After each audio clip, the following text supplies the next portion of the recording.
एक दिन कुक्कुरी-सान और कोहिना घर लौट रहे होते हैं। रास्ते में उन्हें एक लड़की मिलती है। जैसे ही वो कुक्कुरी-सान की ओर देखती है उसे पहली नजर का प्यार हो जाता है। वो हर दिन जहाँ जहाँ वो जाते हैं वो उसका पीछा करती है। एक दिन तानुकी उनके साथ जा रहा होता है। तभी वो देखता है एक लड़की कुक्कुरी-सान की ओर देख रही है। वो कहता है ये लड़की दिखने में बहुत प्यारी है, कहीं उसे पहली नजर का प्यार तो नहीं हो गया है। कुछ दिन के बाद वो कुक्कुरी-सान से बात करती है। वो कहती है जब से मैंने तुम्हें देखा है मुझे तुम पर पहली नजर का प्यार हो गया है। लेकिन तभी वो कोहिना की तरफ इशारा कर कर कहती है यही वो है जिससे मुझे पहली नजर का प्यार हुआ है, क्योंकि वो एक गुड़िया है। कुक्कुरी-सान हैरान हो जाता है। जिसके बाद वो अपने बारे में बताती है कि मेरा नाम तामा है, मैं एक कैट गार्ड हूँ और मुझे गुड़िया इकट्ठा करना बहुत पसंद है, इसलिए मैं उस गुड़िया को अपने साथ ले जाना चाहती हूँ। कुक्कुरी-सान उसे समझाता है कि कोहिना एक इंसान है, एक गुड़िया नहीं। लेकिन कोहिना मजाक में बार बार कहने लगती है मैं एक गुड़िया हूँ। दोनों के बीच बहस होने लगती है, यहाँ तक कि तामा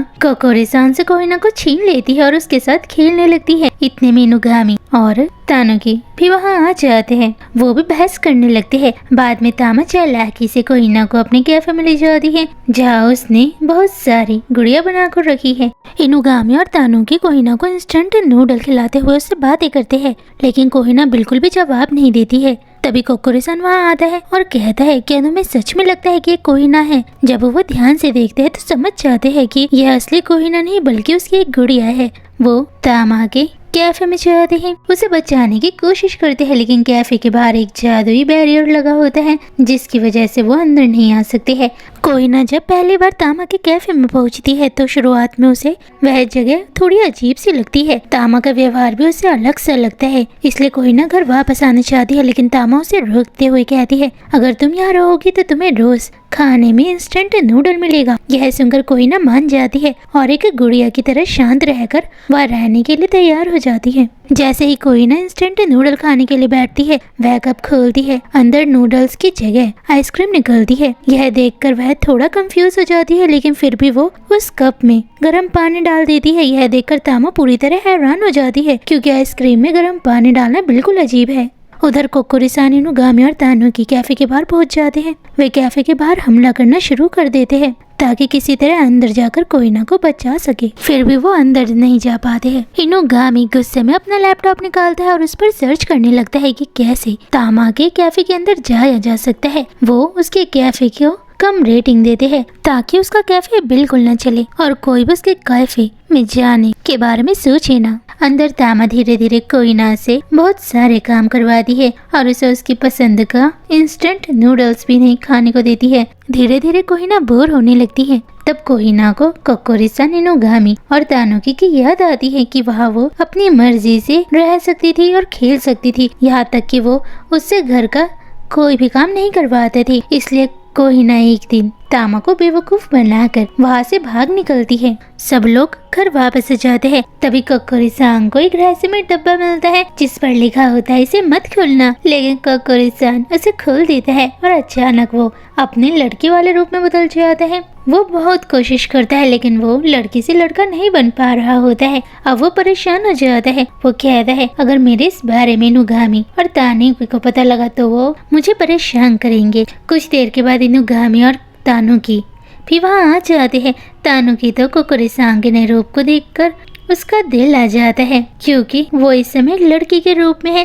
कुक्कुरी-सान फिर से अपने असली रूप में आने का तरीका ढूंढने लगता है, लेकिन तभी उन्हें पता चलता है कि एक हॉट स्प्रिंग है जो इस श्राप को तोड़ सकता है। इसलिए सब लोग मिलकर उस जगह जाने का फैसला करते हैं। कुक्कुरी-सान को तानुकी बिल्कुल पसंद नहीं है, क्योंकि वह घर की सफाई नहीं करता है और हमेशा गंदगी फैलाता रहता है। इसी वजह से कुक्कुरी-सान अक्सर उस पर गुस्सा करता रहता है। एक दिन कोहिना को एक पुराना स्क्रॉल मिलता है। कुक्कुरी-सान को उम्मीद होती है कि शायद इसमें उसके श्राप को खत्म करने का तरीका लिखा होगा, लेकिन जब वह स्क्रॉल पढ़ते हैं तो सच्चाई जानकर बहुत निराश हो जाता है। उस स्क्रॉल में तो बस उसका मजाक उड़ाया गया था कि वह पहले जैसा कभी नहीं बन पाएगा। यह देखकर कुक्कुरी-सान गुस्से में स्क्रॉल को जला देता है और सब लोग उदास हो जाते हैं। धीरे धीरे कुकुरी-सान अपने लड़के वाले रूप में रहने की आदत डालने लगता है। वह स्किन केयर करने लगता है और खुद का बहुत ध्यान रखता है। बाकी लोग उसे देखकर चिढ़ाते हैं क्योंकि उन्हें लगता है कुकुरी-सान अपने नए रूप की तारीफ कर रहा है। तभी तानुकी को लॉटरी में हॉट स्प्रिंग टिकट के रूप में मिलता है। वह कुकुरी-सान को अपने साथ चलने के लिए कहता है। तानुकी के जाने के बाद कोहिना मजाक में कहती है, शायद वो तुम्हें डेट पर ले जाना चाहता है। कुकुरी-सान चुपके से तानुकी को देखता है। वो अपना सामान पैक कर रहा है, जिसके बाद तानुकी इनुगामी और कोहिना को अपने साथ हॉट स्प्रिंग में चलने के लिए कहता है। वो सब जाने के लिए तैयार हो जाते हैं। रास्ते में कुकुरी-सान को उम्मीद होती है कि शायद वह फिर से अपने असली रूप में जाएगा। उनके साथ धामा भी होती है, जिसे उन्होंने पहले ही साथ आने के लिए कहा होता है। इनुगामी एक गुड़िया के रूप में कोहिना के साथ मौजूद है, इसलिए वहां पहुंचने पर उन्हें यामाटो भी मिल रहा है। कुकुरी-सान हैरान होकर सोचने लगता है कि वह यहाँ क्या कर रहा है। बाद में जब तानुकी कुकुरी-सान से पूछता है कि यामाटो तुम्हारा दोस्त है, तब कोहिना कहती है वो मेरा दोस्त नहीं, कुकुरी-सान का दोस्त है। यह सुनकर कुकुरी-सान खुद से कहता है, यामाटो मेरा दोस्त कब से हो गया, मैं तो उसको बिल्कुल पसंद नहीं करता हूँ। कमरा देखकर तामा बहुत खुश हो जाती है। फिर सब लोग नहाने के लिए हॉट स्प्रिंग में जाते हैं। तानुकी जानबूझकर लड़कियों वाले बाथरूम में घुसने की कोशिश करता है, लेकिन कुकुरी-सान उसे तुरंत बाहर निकाल देता है। लेकिन तानुकी चुपके चुपके उन्हें देखने की कोशिश करता रहता है। तभी इनुगामी और तामा उसे देख लेते हैं और गुस्से में उस पर तरह तरह की चीजें फेंकने लगते हैं। इसी बीच कोहिना कुकुरी-सान से पूछती है कि तुम्हें लड़की बनना इतना बुरा क्यों लगता है। कुकुरी-सान कहता है इस रूप में वह घर का काम बहुत अच्छे से कर सकता है, इसलिए बहुत लोग उससे शादी करना चाहेंगे।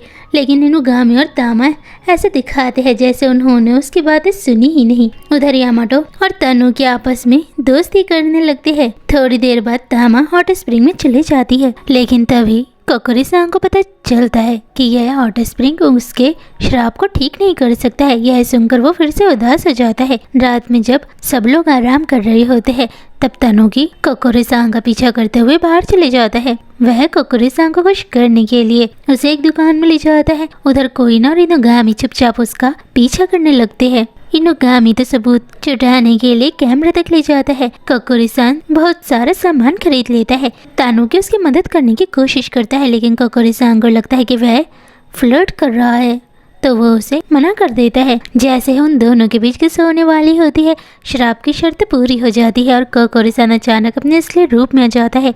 यह देखकर दोनों इतने शर्मिंदा हो जाते हैं कि उल्टी करने लगते हैं। बाद में पता चलता है कि यह कोहिना के परिवार का एक अजीब श्राप था, जो तब टूटता है जब किसी दो विपरीत लिंग के साथ कुछ करीबी पल बिता रहा हो।